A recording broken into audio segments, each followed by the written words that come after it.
Right, so this is the new Pixel Watch, and it's one of the most anticipated, most smart, yet most frustrating smartwatches I've ever tested. And even though there is so much to love here, there are elements to it that are really holding it back. A beautiful lie, so to speak. Let's talk. So I've been using the Pixel 7 Pro as my daily phone over the last couple of weeks. Check the review for that in the video description if you haven't seen that already.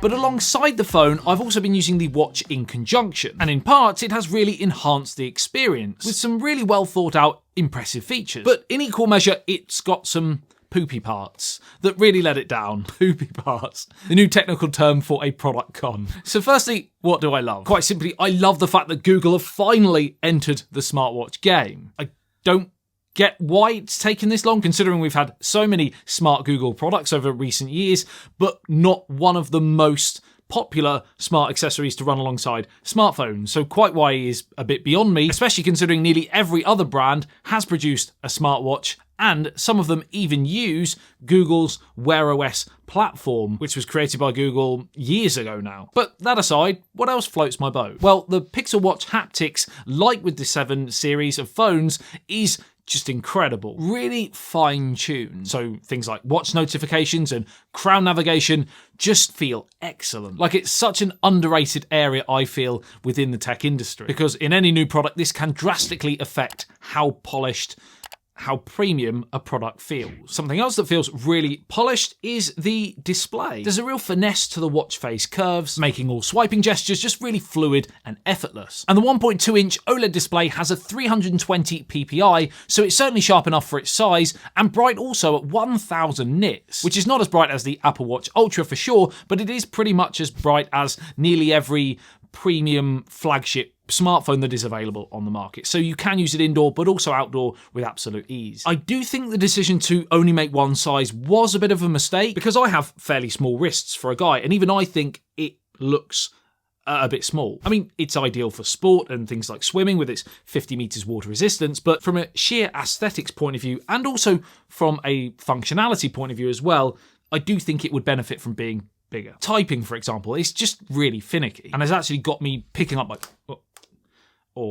and then dropping. It's actually got me picking up my phone more often than I possibly would necessarily need to. And even though in most use cases the UI does a really good job of kind of using black backgrounds and kind of giving the illusion of that really immersive, sleek pebble disc appearance, in reality, there is quite a large bezel all the way around, again, shrinking that actual usable space. And this is a bit of a shame, because the actual smarts that are available here are in abundance, if a little patchy at times, and I'll explain. You have a blood oxygen sensor, ECG, and Google's Wear OS offers access to all of your app notifications, which you can interact with a swipe up, and then if you swipe down, you have controls to airplane mode, Google Pay, also available with a double tap of the crown, and things like controls for your Google Home devices, which is really nice to have at a glance, although if you are viewing cameras, for example, you will need to go to your phone for that. The top right button offers you your recent apps and voice assistant with a hold, and a single press of the crown gives you access to the complete features of the watch, from amongst many more, maps, messages, and your Fitbit bits and pieces, because yes, of course, Google acquired Fitbit, so now you can use all of your Fitbit data within your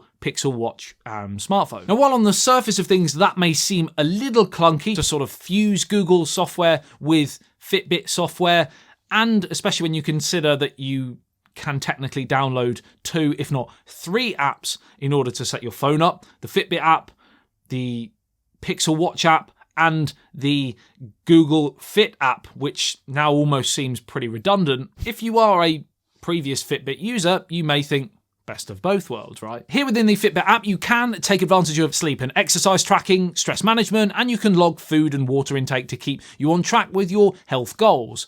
Swiping left and right on the watch face also gives you access at a glance to exercise and fitness data, heart rate, as well as weather and your upcoming agenda if you have any set. And even though the Pixel Watch is running with a now 2-year-old Samsung Exynos 9110 chip inside, which was seen on the Galaxy Watch 3, which is slightly less than ideal, it does feel pretty fluid and snappy.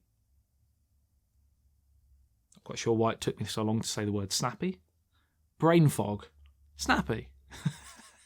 Now you may notice there is a slight difference between finger and crown scrolling, and that is because the crown doesn't support inertial scrolling. I think I've pronounced that word correctly. But in layman's terms, when you scroll using your finger, the animations, etc. continue to scroll even after your finger has left the display. But if you're using the crown, it stops dead. Again, when you compare it to other smartwatches, some of them have that fluid continuation when you're rotating the crown. Even after you've stopped rotating, it will continue for a little bit. Again, that can feel slightly more smooth, and some may feel that a little jarring here, but on the flip side, it feels quite accurate, so you don't have to ever backtrack if it's scrolled on too far past the app, etc. that you're looking for. I think the new Pixel Watch is a steady device. I don't think it's necessarily hugely groundbreaking, but you do have a pretty complete, well-rounded and useful watch. And there isn't much that it doesn't allow you to do in conjunction with your smartphone. But what's the point in having all of those features, all of those smarts, if the battery dies within 24 hours? Like, literally, I've found myself sometimes charging the watch twice a day. A full charge when I get up in the morning, and then a quick dash just before I go to bed to make sure it gets me through the night. I almost feel like I've said with all of the Apple Watches up until the Apple Watch Ultra that it almost defeats the object of having those sleep tracking smarts, for example, if you have to charge the watch so much. I just end up not using them. And the most painful thing about all this is, had they have made the watch bigger, or at least given you an option of a bigger watch, they could have included a bigger battery. So for those people that just wanted to have it for exercise, sports, swimming, etc., they could just use it on the fly for all the fitness aspects and not then needed it for all-day use. But for those who wanted the all-day, all-encompassing performance, they could have had that as well. Now, please note, I have pretty much every battery-sucking thing going on the watch always on display, which works really well. And things like the tap and tilt to wake, etc. So you could potentially eke out a little bit more battery if you wanted to. But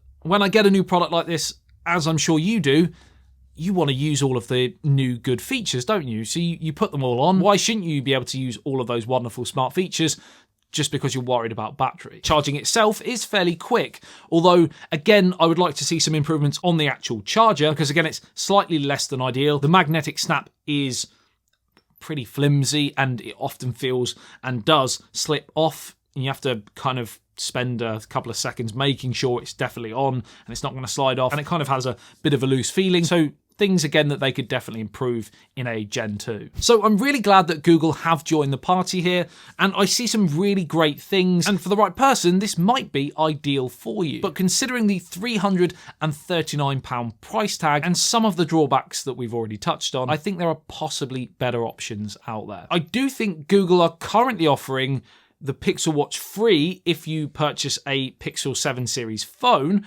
which kind of really changes the game a little bit here, and I think that then becomes a bit of a no-brainer if you are looking for a new phone as well, because as I mentioned in my Pixel 7 Pro review, that's a fantastic phone, and the 7 standard phone is brilliant as well in that price bracket. So if you are interested in the sort of double up, then definitely check out the deals that might be on offer for you, because I think that could be the one, could be the deal of the century. Might be a little bit of an exaggeration. It's a good one though. It's a good one. If you have found this video helpful, it would mean the absolute world to me to drop a like on the video below, and subscribe if you want to see more content like this. And I have some other Pixel 7 series content, comparisons, etc. coming very soon, so make sure you stay tuned for that. My name's Adam. I hope you have a lovely day. I love you and leave you. I'll see you in the next one. So ASBYT. Peace out.